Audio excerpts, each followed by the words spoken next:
বন্ধুরা তাদের প্রচুর প্রয়োজন, আমাদেরকে কমেন্ট করুন, বেশি বেশি কমেন্ট করুন, তাহলে আমি কচু পাঠিয়ে দিব।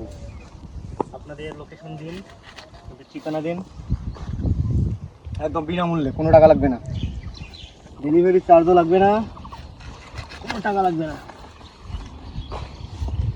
আমরা কচুর একদম মেইন অংশটুকু নিব, পুরো গাছ কাটবো না, শুধু একদম মাঝখানের অংশটুকু। বাহ সুন্দর।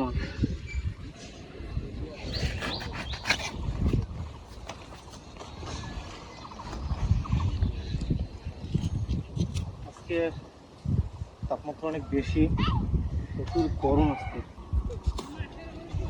ইদানিং কিছুদিন যাবত বৃষ্টি হচ্ছিল, তবে গতকালকে এবং আজকে রোদের পরিমাণটা একটু বেশি।